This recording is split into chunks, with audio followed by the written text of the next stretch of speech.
नमस्कार दोस्तों, मेरा नाम है निशांत जादव। दोस्तों, आज हम एक ऐसे विषय पर बात करना चाहते हैं जो बहुत ही रहस्यमय है और बाबा साहब लिखित एक किताब है जिसका नाम है बुद्ध अथवा कार्ल मार्क्स। दोस्तों, कार्ल मार्क्स तथा बुद्ध में तुलना करने के कार्य को कुछ लोगों द्वारा एक मजाक माना जाए तो इसमें कोई आश्चर्य नहीं है। कार्ल मार्क्स तथा बुद्ध के बीच 2381 वर्ष का अंतर है। बुद्ध का जन्म ईसा पूर्व 563 में हुआ था और कार्ल मार्क्स का जन्म 1818 में हुआ। कार्ल मार्क्स को एक नई विचारधारा व नई मध्य राज्य शासन का एक नई आर्थिक व्यवस्था का निर्माता माना जाता है। इसके विपरीत बुद्ध को एक ऐसे धर्म के संस्थापक के अलावा कुछ नहीं माना जाता जिसका राजनीति या अर्थशास्त्र से कोई संबंध नहीं है। इन दोनों के बीच समय का बहुत बड़ा अंतराल है। उनके विचार क्षेत्र भी अलग अलग है अतः इस शीर्षक का अजीब सा प्रतीत होना अवश्य भावी है। मार्क्सवादी इस पर आसानी से हंस सकते हैं और मार्क्स का तथा बुद्ध को एक समान स्तर पर लाने का मजाक व हंसी उड़ा सकते हैं। मार्क्स बहुत आधुनिक और बुद्ध बहुत पुरातन है। मार्क्सवादी यह कहते हैं कि उनके गुण की तुलना बुद्ध केवल अधीन अपरीक्षित ही ठहर सकते हैं। फिर दो व्यक्तियों के बीच क्या समानता या तुलना हो सकती है? एक मार्क्सवादी बुद्ध से क्या सीख सकता है? बुद्ध एक मार्क्सवादी को क्या शिक्षा दे सकते हैं? फिर भी इन दोनों के बीच तुलना आकर्षक तथा शिक्षाप्रद है। इन दोनों के अध्ययन तथा इन दोनों की विचारधारा सिद्धांत मेरी भी रुचि है। इस कारण इन दोनों के बीच तुलना करने का विचार मेरे मन में आया है। यदि मार्क्सवादी अपने पूर्वाग्रहों को पीछे रखकर बुद्ध का अध्ययन करें और उन बातों को समझें जो उन्होंने कही है और जिनके लिए उन्होंने संघर्ष किया, तो मुझे यकीन है उनका दृष्टिकोण बदल जाएगा। वास्तव में उनसे यह आशा नहीं की जा सकती कि बुद्ध की हंसी और मजाक उड़ाने का निश्चय करने के बाद वे उनकी प्रार्थना करेंगे, परंतु इतना कहा जा सकता है कि उनको यह महसूस होगा कि बुद्ध की शिक्षाओं व उपदेशों में कुछ ऐसी बात है जो ध्यान में रखने के योग्य और बहुत लाभप्रद है। आइए अब बात करते हैं बुद्ध के सिखाए हुए सिद्धांतों पर। बुद्ध का नाम सामान्यतः अहिंसा के सिद्धांत के साथ जोड़ा जाता है। अहिंसा को ही उनकी शिक्षाओं व उपदेशों का समस्त सार माना जाता है।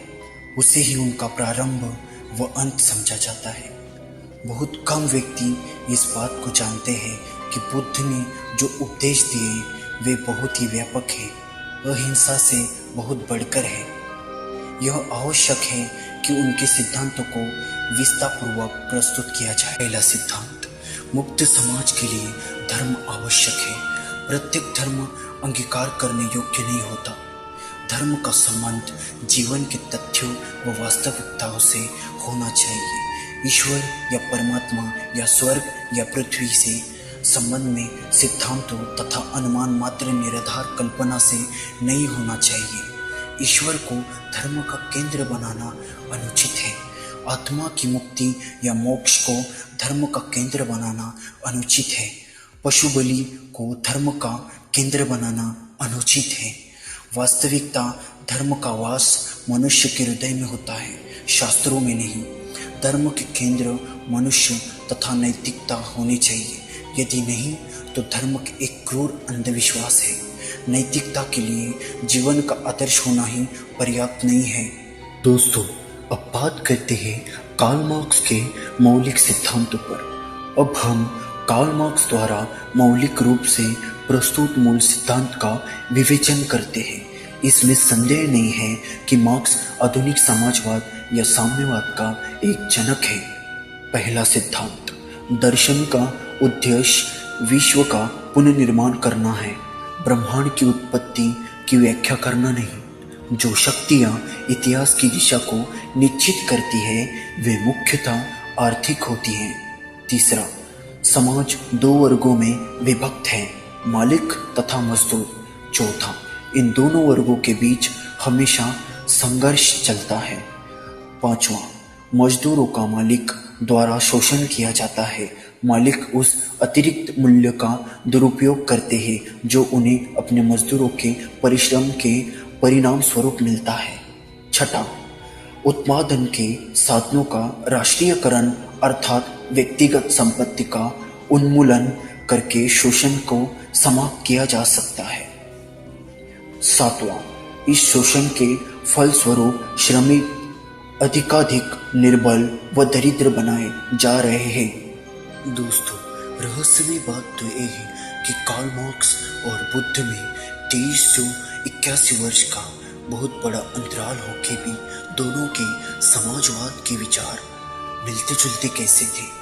बाबा भीमराव ने उनकी किताब में बुद्ध अथवा कार्ल मार्क्स में तुलना करके विषमता और समानता को दर्शाया है।